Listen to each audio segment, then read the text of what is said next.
Bonjour et bienvenue dans ce nouvel épisode du podcast du bien-être, un espace où on parle de santé, de bien-être en général, de prévention, mais aussi d'assurance. Je suis Daphné Valsin et avec moi aujourd'hui, j'ai comme d'habitude Émile Pantaléon, notre expert en assurance. Et nous avons aussi avec nous le docteur Farah Armand-Louis, elle est ORL. Bienvenue madame et monsieur sur mon plateau. Merci Daphné. Un plaisir encore pour cette nouvelle émission. Merci Daphné.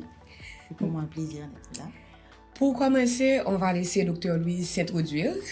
Ok, donc d'abord déjà, je veux commencer par vous remercier pour votre invitation. Et alors, ça me permet vraiment de contribuer à informer et à sensibiliser le public sur les soins en ORL et sur leur rôle dans le bien-être. Donc, je suis le docteur Farah Armand-Louis, je suis un spécialiste, une spécialiste en otorhinolaryngologie. Et je travaille dans les cliniques aux petits soins où je suis co-CEO, je peux dire. Et donc, je travaille dans le privé et aussi dans d'autres hôpitaux privés. Et j'évolue aussi dans des hôpitaux publics. Donc, voilà, c'est pour moi un plaisir d'être là et j'espère qu'on va pouvoir partager ensemble.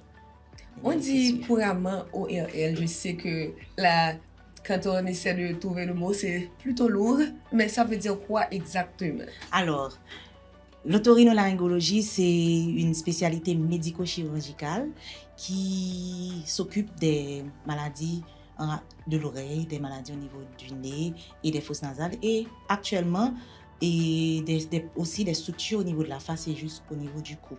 Donc, l'ORL, c'est un terme grec qui signifie, alors on a auto pour oreille, alors je veux dire l'otorhinolaryngologie, c'est vraiment un terme grec qui signifie auto pour oreille, rhino pour nez et laryngologie pour le larynx et la gorge.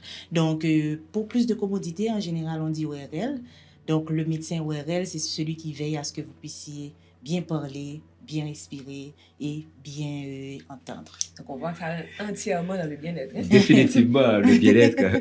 Parce que si tu as des problèmes avec un de ces organes-là, on va vraiment un problème.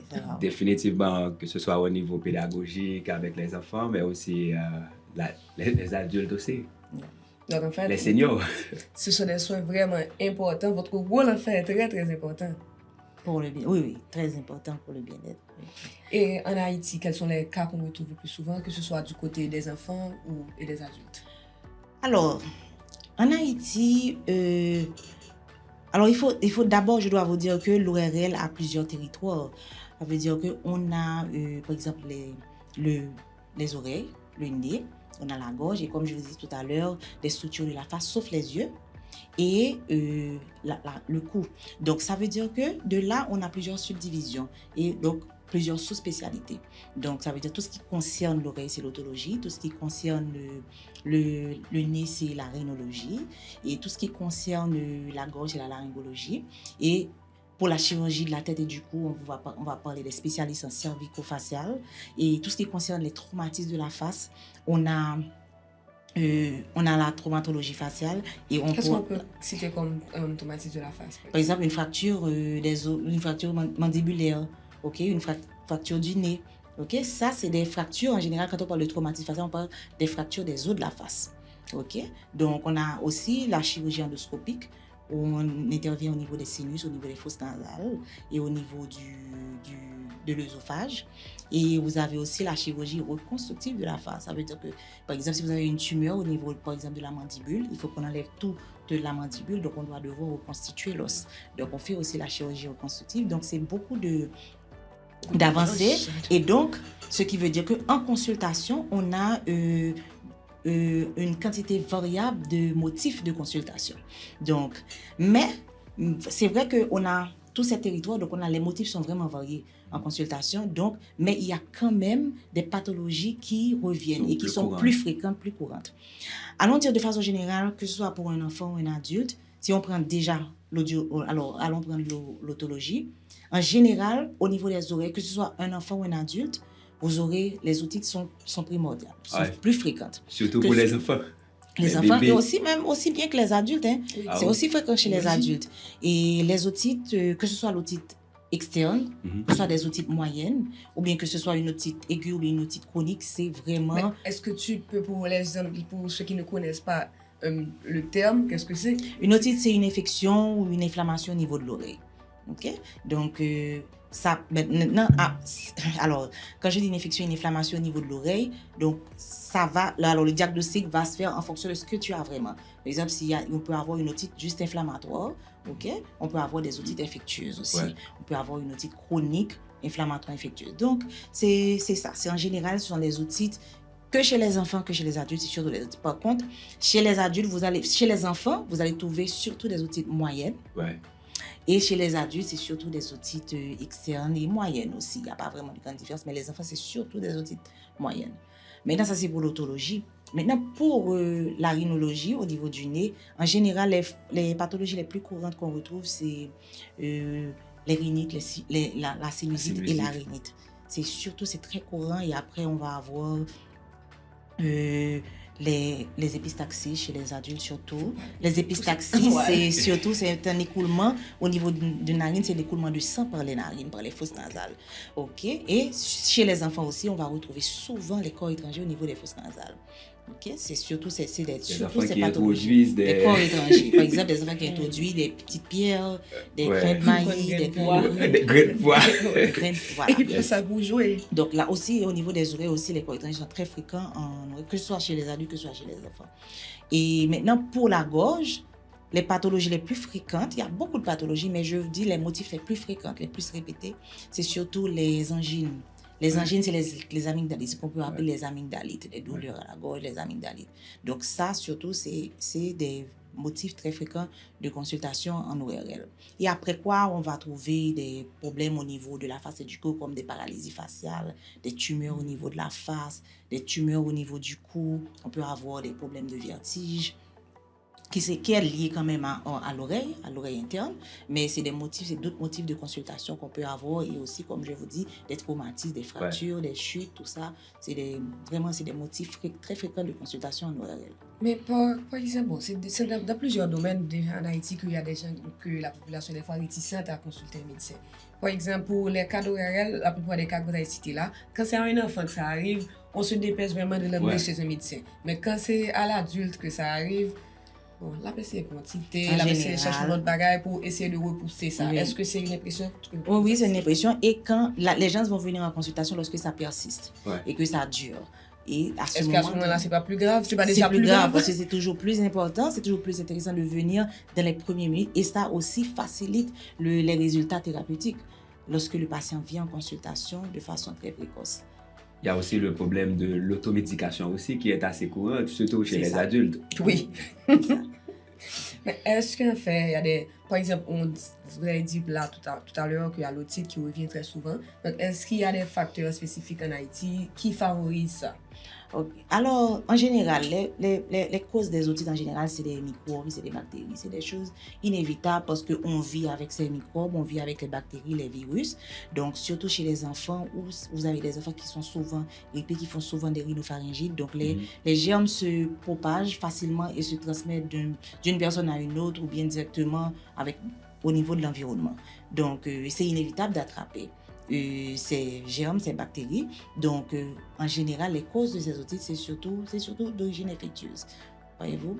Est-ce qu'il y a aussi des mauvaises pratiques qui peuvent déboucher sur ça? Il y en a plein, les mauvaises pratiques. On en a plein. Et surtout, vous savez qu'en Haïti, la tendance est que les gens, par souci économique, ils font toujours ils utilisent leurs propres moyens pour répondre à leurs problèmes.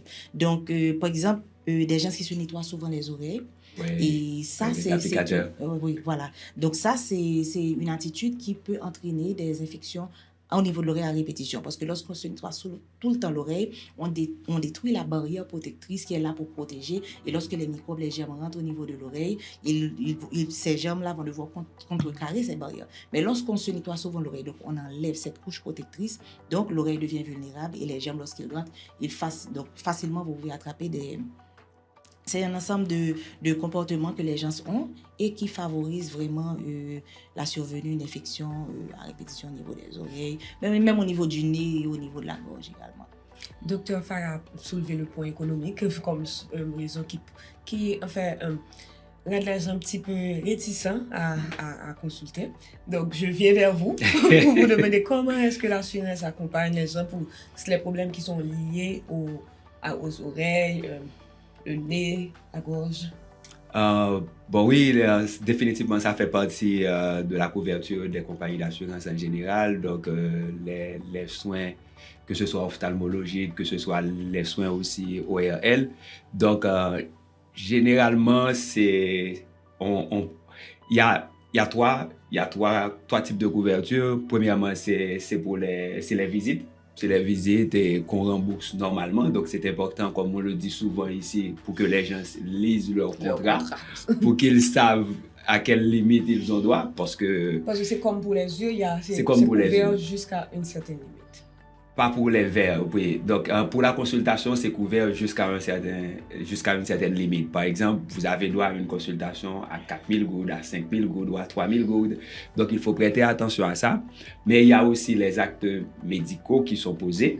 Donc, et là, généralement, les compagnies d'assurance se réfèrent au barème. Et je faisais référence tout à l'heure au docteur Louis. Il y a aussi les actes chirurgicaux. Et là, c'est le barème. Parce que ce qui arrive, c'est que c'est difficile pour une compagnie d'assurance de décider qu'on va payer, par exemple, tel montant pour telle intervention chirurgicale.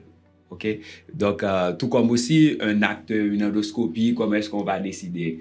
Donc, on se réfère à la corporation médicale. La corporation médicale, quand elle se réunit, elle décide de fixer la liste des prix pour les différents actes médicaux et chirurgicaux.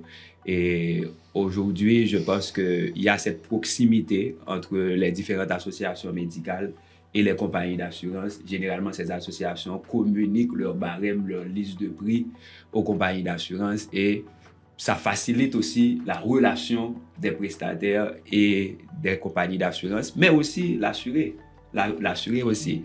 Si demain, je dois aller voir Dr Farah qui doit peut-être faire un traitement pour moi, pour mon rhinite allergique, peut-être si c'est un problème de sinusite où il faut faire quelque chose, je vais rapidement me référer au niveau du barème et ça me permet déjà de savoir combien la compagnie d'assurance va me rembourser dans mes discussions avec le médecin. Ça va faciliter le rapport avec le médecin aussi.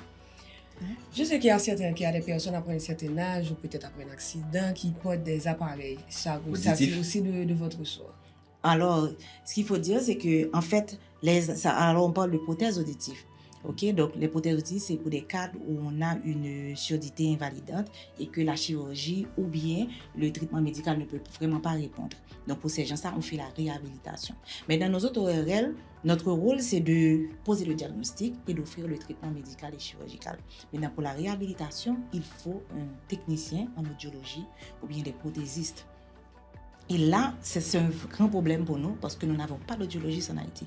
Et c'est un grand handicap pour nous lorsque nous avons des patients pour qui nous avons posé un diagnostic de surdité, de perception par exemple assez sévère et profonde. Et maintenant, pour qui il faut un appareillage et c'est difficile, c'est presque même impossible d'offrir ce matériel. Avant, on avait des missions étrangères qui venaient régulièrement et qui nous aidaient qui venaient avec des audiologistes, mais nous n'avons pas d'audiologistes en Haïti, nous n'avons pas de prothésistes. Et aussi, même pour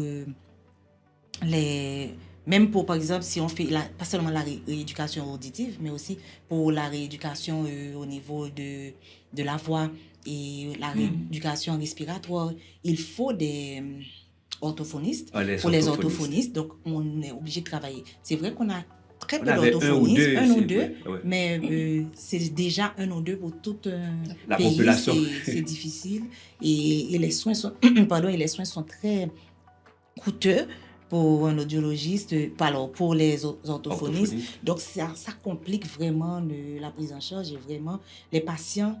Quand je vois qu'on parle de bien-être en ORL, je pense que c'est là le point d'ombre pour nous, parce que nous autres en ORL, lorsqu'on aide un patient à bien respirer, à entendre clairement, à communiquer sans difficulté, c'est déjà notre contribution au bien-être de cette personne-là.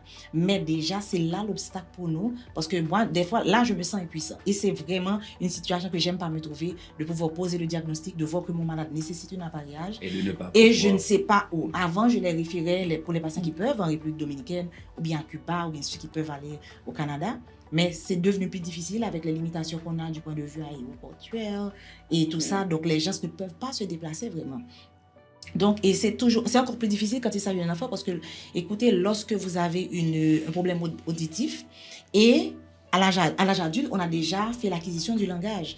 Donc, c'est vrai que si vous avez un problème d'audition, vous pouvez continuer à communiquer aisément par écrit, par des gestes, et vous pouvez déjà faire la lecture labiale et comprendre ce qu'on vous dit déjà. Ou bien, mais maintenant, pour un enfant, c'est là que c'est compliqué. Parce que lorsque l'enfant qui n'entend pas ne parlera pas. Et lorsque vous avez un enfant déjà pendant l'enfance de 3 ans, 4 ans, et que vous posez un diagnostic de surdité profonde, pour cet enfant, déjà, il faut probablement, à l'étranger, on fait ce qu'on appelle une transplantation cochléaire. Ça veut dire la cochlée, qui est l'organe de l'audition, qui est à l'intérieur de l'oreille interne.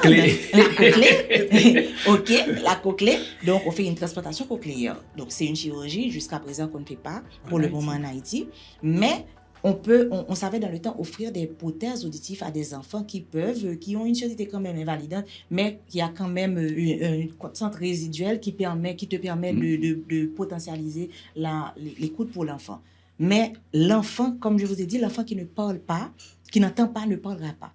Et donc, c'est un enfant qui est destiné à ne pas pouvoir apprendre à l'école, ne pas pouvoir écouter. C'est dur pour avoir un enfant qui peut avoir mal quelque part, qui ne peut même pas le dire et qui n'a aucun moyen pour le communiquer. Et l'enfant n'entend pas. L'enfant n'entend pas. Donc, c'est un enfant qui vit dans un monde à part et qui, normalement, qui va rater sa vie, passer à côté de sa vie, si on ne prend pas des mesures en charge pour déplacer, partir avec l'enfant ou bien... c'est difficile. J'ai un cas personnel, si tu permets, Daphné. Pour les seniors, par exemple, ma mère, justement, avec l'âge, maintenant, elle commence à perdre l'audition. Et est-ce que on ne peut pas acheter des appareils auditifs sur Amazon? Moi, je suis monté sur Amazon et j'ai vu plein de modèles. C'est vrai. J'ai regardé les reviews et puis j'ai choisi le meilleur. OK. Alors, il y a plusieurs personnes qui le font. Non, justement parce que je veux savoir est-ce que j'ai pas le fait. Alors, ce qu'il y a, c'est que, c'est vrai, vous n'êtes pas le seul à le faire. Il y a beaucoup de personnes qui le font. Maintenant, le problème, c'est que quand vous avez cet appareil, il vous faut ce technicien. En audiologie, on a un prothésiste pour le calibrer. Pour le calibrer en fonction du niveau de perte. C'est ce que nous autres ORL ne sommes pas formés pour faire. Donc, nous, notre rôle, c'est de poser le diagnostic, de traiter le problème. Maintenant, s'il faut une réhabilitation ou bien une réadaptation, c'est pas nous, c'est l'audiologiste. Ajuster l'appareil. C'est ça. Donc, il faut un technicien. Et maintenant, non seulement ça, mais aussi ça demande une continuité. On va devoir et c'est la maintenance qui est le problème. C'est des appareils qu'il faut un certain degré de maintenance pour ces appareils. Et il y a des parties à changer chaque 6 mois, chaque 12 mois. Donc, il faut qu'on se connaisse, il faut quelqu'un qui s'y connaisse pour pouvoir aider les gens avec les prothèses auditives. Sinon, écoute, vous pouvez mal calibrer. Écoute, ça peut encore donner plus de problèmes que de faire du bien à la personne qui va le porter. Merci. Mais là, on parle justement d'appareils, de prothèses. Mais je voulais savoir, est-ce que, par exemple, un enfant qui commence à porter une prothèse, je pense qu'il y a il y a un risque que le prothèse tout reste vil. Donc maintenant, c'est des choses qu'il faudrait changer. Est-ce que l'assurance, ça en charge? Oui, on rembourse, tout comme on avait discuté récemment de la médecine de réhabilitation pour les pieds, on le fait aussi. Moi, je parle pied parce que moi, c'est pour mon pied que c'est intéressant. Très bien. Donc, oui, et comme les yeux, parce que les verres, quand même, c'est des verres de correction, et les supports auditifs, nous les remboursons aussi. La seule chose, je pense qu'avec le conseil du docteur, lui, je vais réviser mes procédures à l'interne. Parce que je ne peux pas rembourser des supports auditifs qu'on achète sur Amazon sans qu'il y ait quelqu'un pour calibrer ça, pour s'assurer que c'est adapté. Parce que finalement, ça peut être un gadget que vous achetez. Et que vous ne pouvez pas utiliser à bon escient. Et qui n'est pas efficace. Parce que qui peut même nuire beaucoup plus à la santé. Qui peut nuire beaucoup plus à la santé de la personne. Oui, à son bien-être quelque part. Donc, vraiment, je pense que Parce que pour les verres, c'est quelque chose qui est fait sur mesure. On sait exactement ce dont vous avez besoin. Mais s'il n'y a pas ce technicien en audition pour calculer, pour calibrer pour vous, donc finalement, c'est pas nécessaire de rembourser. Auto-médication qui vient juste Ah oui, c'est automédication. Mais il y a aussi ce vide-là que nous n'avons pas de techniciens. Oui, voilà, je voulais en venir parce qu'on a parlé de plusieurs de nos anciens épisodes de comment les gens peuvent prendre des soins à l'extérieur et toujours venir et faire une réclamation. Donc, mais là, quand on sait que c'est déjà posé qu'il n'y a pas de spécialiste, donc est-ce qu'avec la recommandation du médecin traitant, est-ce que c'est plus facile de continuer avec cette procédure-là à l'extérieur? Oui, en fait, ce qui arrive, on a très peu jusqu'ici, très peu de procédures ORL qui ont été référées à l'extérieur. Donc, on a eu un peu plus pour l'ophtalmologie avec les problèmes de la rétine, de la cornée, généralement, et c'est surtout pour les problèmes d'audition. Effectivement, pour les problèmes d'audition, on a eu aussi quelques cas. On a eu quelques cas aussi de problèmes orthophonistes aussi, parce que quelqu'un qui a eu un accident et cérébro, peut-être vasculaire, après, il faut de la thérapie du langage. Quelque part, au niveau des assurances, on avait une certaine, allons dire, un inconfort pour payer, parce que pourquoi est-ce qu'on est en train de payer? Est-ce que c'est quelque chose qui est médicalement nécessaire ou bien est-ce que c'est tout simplement de la thérapie du langage pour pouvoir parler? Non, on va pas parler d'esthétique là. C'est pas esthétique, mais est-ce que ça met ta vie en jeu? Est-ce qu'il y a un pronostic vital, tu vois? Mais quand même, nous avons considéré ça comme des séances de thérapie, parce que la physiothérapie et des séances de thérapie de médecine de réhabilitation, c'est couvert. Donc, on a traité ça comme des séances de thérapie pour permettre à la personne de retrouver sa fonctionnalité avant. Mais aussi, il peut y avoir des cas d'accident, même un accident de voiture peut endommager la personne, peut se casser le nez, etc. Donc maintenant, est-ce que cela va être pris en charge comme un accident ou bien avec le barème fixé pour les soins ORL? On a eu plusieurs cas, généralement, et ce dont elle a parlé, on a eu plusieurs cas de tumeurs au niveau mandibule où on a automatiquement et puis remplacé par des plaques. Et puis recouvert avec la peau et aussi avec les muscles. Donc, on a eu plusieurs cas d'intervention comme ça. Et au niveau, je peux dire, moi, j'ai été impressionné pour voir des types d'interventions que ces médecins font en Haïti. Non, c'est réellement impressionnant. Et par exemple, des gens qui ont reçu des balles au niveau du visage, la mâchoire, etc., ils ont reconstitué totalement ça. Et on pensait que c'est des choses qui n'étaient pas disponibles en Haïti. Et personnellement, j'ai été impressionné. Mais là, nous payons et nous nous référons toujours au barème de l'association. Et en tout cas, j'ai eu le privilège de recevoir une copie du barème des ORL. Oui, l'association l'ORL, nous avons une association en Haïti.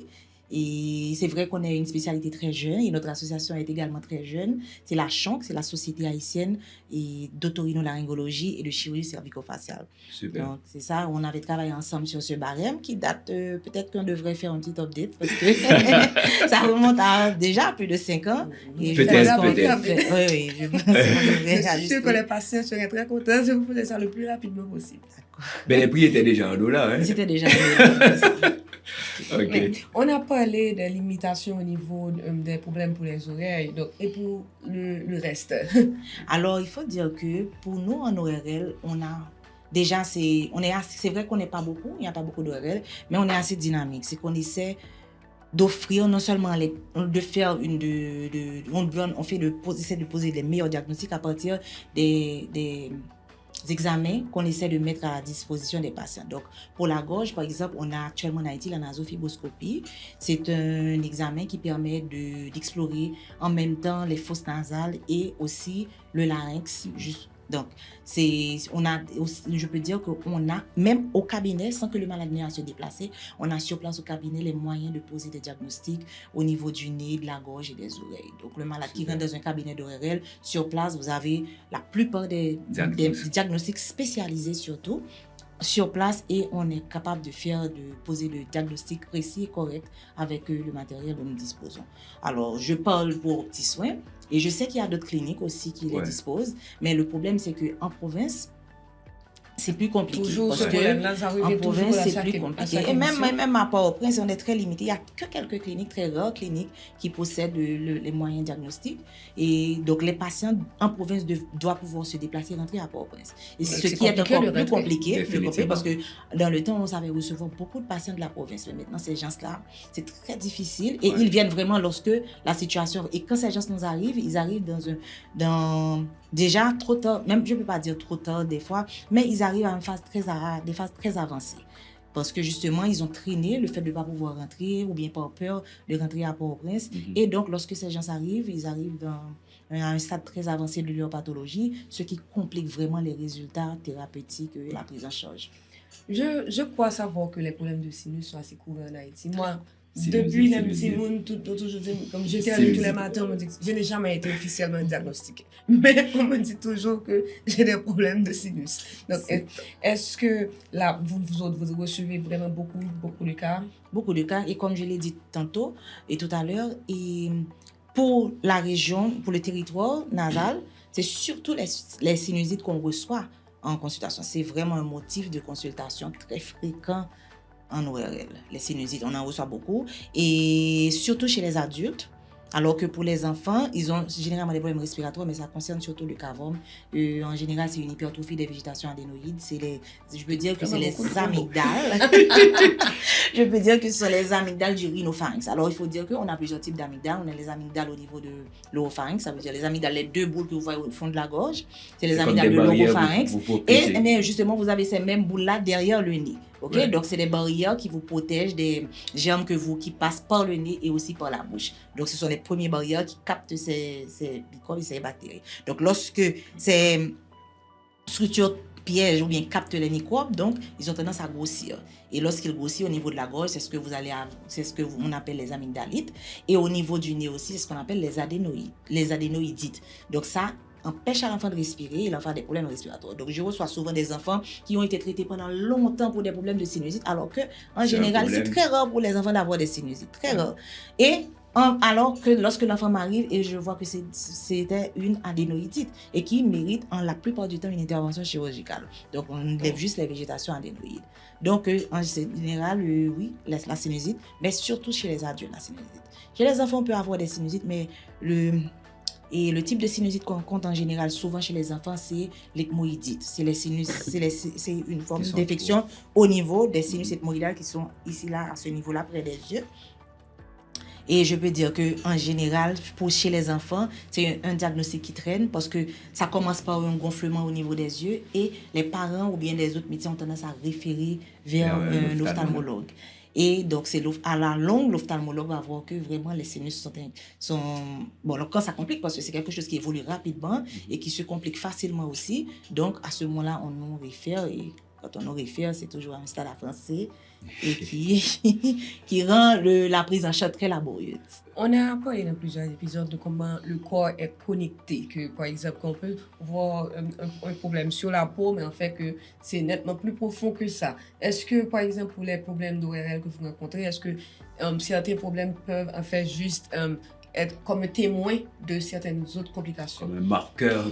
Par exemple, comme un symptôme que je peux prendre, qui est très répandu, que tout le monde connaît, c'est l'acouphène. C'est des bruits, c'est des bourdonnements d'oreilles. Oh. C'est non seulement parce que c'est important parce que l'acouphène est non seulement un marqueur, c'est comme un signal d'alarme, c'est comme une alerte, c'est un signal d'alerte, non seulement pour l'oreille, mais aussi pour tout l'organisme. Par exemple, en général, lorsque quelqu'un qui se présente en consultation pour un problème, pour des bourdonnements, allons dire des bourdonnements d'oreilles, mais en fait, le terme médical, c'est acouphène, pour des bourdonnements. Et la première chose pour le médecin ORL, c'est de vérifier qu'il n'y a aucun problème au niveau de l'oreille. La première chose à vérifier, parce qu'en fait, n'importe quoi à l'oreille peut te donner des acouphènes. Comme je vous dis, c'est un symptôme, c'est un signal d'alarme qui te dit qu'il y a quelque chose qui ne va pas à l'oreille. Donc là, il faut vérifier l'oreille, il faut vérifier si tout faire des examens. Maintenant, dans la plupart des cas, je peux dire dans une bonne partie, je ne vais pas dire dans la plupart, allons dire dans un grand nombre de cas, L'oreille est correcte physiquement. Quand on regarde, il n'y a aucune particularité. Et quand vous faites aussi les examens, les examens sont corrects, normaux. Il n'y a aucun problème. À ce moment-là, on va considérer qu'il n'y a pas de problème à l'oreille et que l'acouphène est d'origine extra-auriculaire. C'est ce qu'on va dire. C'est d'origine extra-auriculaire. Maintenant, l'acouphène est un témoin aussi qui peut te dire qu'il y a une hypertension artérielle. Oh. Et il y a des fois, il y a des gens qui ne se connaissent pas hypertendus. Et maintenant, c'est à la faveur d'une consultation en ORL pour des acouphènes et qu'on va découvrir que cette personne est à 22/16 Wow. et qu'on découvre que la personne est hypertendue. Donc, c'est l'un des symptômes qui te disent que c'est quelqu'un hypertendu. Moi, en général, quelqu'un vient pour un acouphène, immédiatement, je demande à l'infirmière de prendre l'attention. Immédiatement. C'est aussi un témoin qui te dit que la glycémie peut être élevée. OK? Donc, une hyperglycémie, parce qu'en fait, quand le sang est très épais, les gens qui sont très épais, et lorsque ça passe dans les tuyaux sanguins, dans les artères, dans les veines, eh bien, ça passe avec c'est tellement lourd et qu'on entend. Donc ça, le patient entend et des vaisseaux dans l'oreille. Et donc ça, c'est quelque chose justement, et des acouphènes d'origine vasculaire. Maintenant, ça aussi peut te dire qu'il y a une hypercholestérolémie. C'est toujours le même processus avec le diabète. C'est que les vaisseaux sont bouchés, donc le sang fait plus d'efforts pour se propulser au niveau des veines, des artères, et ça fait que la personne perçoit le bruit de ses vaisseaux à l'oreille. Par exemple, une anémie aussi. On peut avoir l'acouphène peut être le témoin d'une anémie en cours, l'anémie sévère. C'est toujours la même procédure. Vous n'avez pas assez de sang et l'organisme, les vaisseaux font plus d'efforts pour propulser le sang parce que la quantité de sang n'est pas suffisante. Et alors, vous allez avoir des acouphènes. Et ce qui est, comme on parle de bien-être, j'adore le sujet, j'adore ce sujet de bien-être parce que... On apprend des choses là. Oui, et comme on parle de bien-être, je peux vous dire que, allons dire, si j'ai 10 malades qui viennent pour un acouphène, je vais trouver 4 malades avec des problèmes vraiment auriculaires. C'est des acouphènes d'origine auriculaire. Mais les 6 autres malades auront des acouphènes extra-auriculaires. Même plus que la moitié. Plus que la moitié. Il y a des signes de maladies qu'on a tendance à banaliser. Et enfin, oui, c'est des témoins de ce qui se passe dans ton corps. J'ai des bourdonnements. Bon, oui, on va voir. Et si ça persiste, moi, je dis, mais c'est vraiment après que ça perd. Depuis, tu fais une corde et tu avec. Oui, il y a du feu. Mais oui. OK.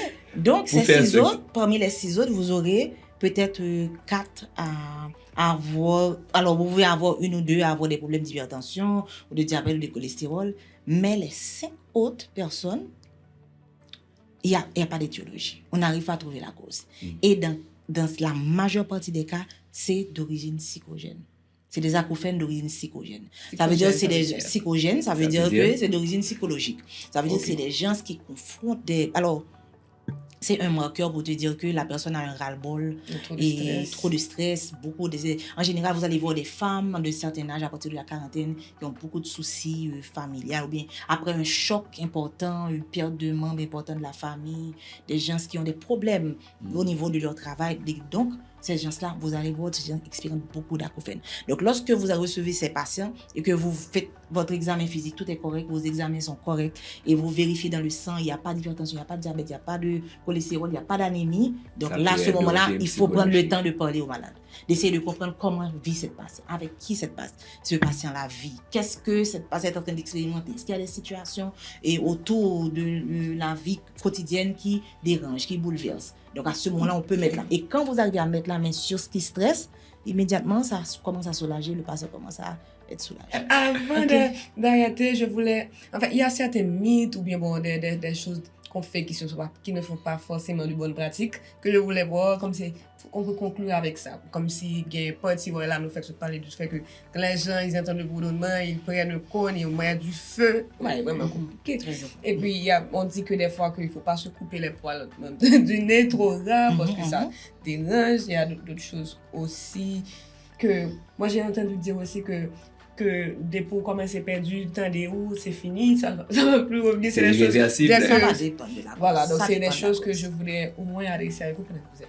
OK, alors, Et s'il y a d'autres que je n'ai pas cités, bien entendu, qui sont courants. Courant. Ok. Alors, dans les comportements que les gens ont et qui causent préjudice à leur santé auditive et santé respiratoire, l'olfaction et aussi pour la déglutition et la phonation, on peut dire déjà, c'est la première chose, c'est de rien introduire au niveau des oreilles, au niveau du nez, de la gorge. Même pas Okay? on plume l'oreille, donc c'est des habitudes qui vont vous causer des problèmes. Ah Il ne faut ouais. rien introduire, pas de plume poudre, pas de cure-dent, pas d'applicateur, pas de plumes, les capuchons de plumes, on met rien dans l'oreille. Ok? Il faut éviter parce que et quand vous allez dire? Non, j'allais dire que pour les gens qui ont le rhinite, parfois tu as les yeux qui tu as l'oreille, tu as tendance à te gratter la gorge, etc. Non seulement avec la main, vous apportez des microbes, des germes, parce que c'est des petites cavités. Les oreilles, le nez, c'est des cavités. Donc, vous apportez des microbes. Mais aussi, vous causez par là des micro-lésions. Par exemple, vous pouvez causer des petites lésions avec votre ongle ou bien avec l'instrument que vous utilisez, vous pouvez causer des lésions et qui vont par la suite développer des infections, surtout au niveau des oreilles et au niveau du nez aussi. Vous avez parlé de couper les poils, mais les poils ont leur rôle. Et même le cérumen, quand ça met le liquide cérumineuse, quand ça mise à enlever, c'est là pour protéger l'oreille, pour lubrifier, protéger l'oreille. Maintenant, lorsque vous coupez les poils qui sont au niveau du nez, eh bien, écoute, les poils sont là, c'est pour retenir et pour préserver les organes respiratoires qui sont un petit peu plus loin. Ok? Les organes respiratoires inférieurs. Donc, lorsque vous enlevez ces poils-là, donc vous laissez libre cours à l'entrée des microbes, des germes. Parce que là, ils sont là pour piéger la poussière, les microbes, les bactéries. Et surtout, nous sommes dans un environnement qui est insalubre. Oui, c'est ça. Donc ça, c'est des mécanismes, c'est des structures protectrices, ok, au niveau du nez. Maintenant, qu'est-ce que je peux dire? Et la première chose, c'est de ne rien négliger comme symptôme nouveau dans son corps. Okay? Tout ce que vous n'avez pas l'habitude de ressentir au niveau du nez, des oreilles, il ne faut jamais les banaliser. Et surtout si ça persiste, il ne faut rien banaliser, il ne faut pas négliger les nouveaux symptômes qu'on expérimente au niveau de l'oreille, du nez, de la gorge. Et aussi, l'autre chose, c'est que comme on a parlé d'automédication, on a beaucoup parlé d'automédication, il ne faut jamais, même en cas de symptômes semblables, il ne faut jamais utiliser un médicament qu'on a prescrit à un autre patient, même si vous aurez les mêmes symptômes. Parce que des fois, vous pouvez avoir, par exemple, M. Pantaleon peut avoir une douleur à l'oreille. Tu viens pour une douleur à l'oreille et notre technicien vient pour une douleur à l'oreille. Toi, je peux décider, ok, je vais te donner des gouttes à mettre, tout simplement. Je peux dire à notre technicien, ok, toi, je ne vais rien faire, on va juste observer. Pour toi, la contact c'est l'observation et le suivi, un suivi rapproché. Et pour M. Pantaleon, je peux lui dire, ok, pour ton problème, je vais devoir, c'est une intervention chirurgicale. Mais maintenant, lorsque on vous a on vient là pour l'émission, on se parle, si vous avez fait mal, c'est ça. Moi, c'est ce que je prends. Donc, parce que quand vous venez, je peux regarder, je vois que tu as une perforation. Et toi, une sténose du conduit. La goutte que je vais lui donner est contre-indiquée dans ton cas, parce qu'à cause de ta perforation, tu ne peux pas mettre cette goutte. Voilà pourquoi il ne faut jamais utiliser, même en cas de symptômes semblables, les médicaments qu'on prescrit à notre patient. L'automédication, il faut les éviter vraiment. Aussi, ce que je veux dire, c'est faire beaucoup de sport, faire le sport, parce que le sport, ça permet une meilleure circulation sanguine et lorsque nos organes ils sont mieux irrigués, donc ils fonctionnent beaucoup plus. Et aussi, l'autre chose, c'est faire des consultations régulièrement, alors pas régulièrement, mais une fois par année, même lorsque vous n'avez aucun symptôme, parce qu'il y a beaucoup de pathologies insidieuses, surtout maintenant, on a beaucoup de cancers, c'est des choses qui se cachent et on a beaucoup de cancers dans la sphère orale maintenant. Et donc, ce qu'on conseille, c'est que les gens, au moins une fois par année, de faire une évaluation en oreille, surtout avec la couverture d'assurance. La couverture d'assurance, c'est ce qui aide vraiment à faire un diagnostic précoce. Ça facilite l'accès aux soins, aux traitements. Et ça encourage, je pense que ça doit encourager aussi les gens qui sont détenteurs d'une carte d'assurance. Ça doit encourager à faire des diagnostics précoces parce qu'en fait, ça te permet d'avoir le plus tôt c'est le mieux. Ouais. Donc, ça permet de faire une meilleure prise en charge pour les gens pour qui on arrive à faire un diagnostic précoce. Donc, c'est ça. Et ensuite, la vaccination chez les enfants, ça protège l'enfant, ça confère une immunité contre des germes banals, des pathologies. Donc, c'est à encourager chez les enfants et chez les adultes aussi. Le lavage des mains, c'est très important. On va toujours revenir avec le lavage des mains parce que là, on prend des microbes, on prend des germes, on apporte à la bouche. Et n'oubliez pas que vous avez des cavités oreilles, on travaille dans des cavités, ça veut dire que on apporte des germes aux oreilles, on apporte à les fosses nasales et on apporte au niveau de la bouche et qui sont des portes d'entrée. C'est des portes d'entrée dans l'organisme. Donc, dès que vous mettez la main à la bouche, la main au nez, donc ça part directement dans les trachées poumons, ça part dans le digestif. Et ça se propage dans l'organisme. Donc, voilà, c'est ce que je peux dire comme conseil pour... Merci, Dr. Louis. Monsieur Pétarian, c'était toujours, comme d'habitude, un plaisir de vous avoir sur le plateau avec nous. Et j'espère que même en off, on va un petit peu continuer la conversation qui était vraiment très intéressante. Et je vous remercie à vous d'avoir regardé cet épisode. Moi, je suis Daphné Valsin. Je vous donne rendez-vous la semaine prochaine pour un nouvel épisode.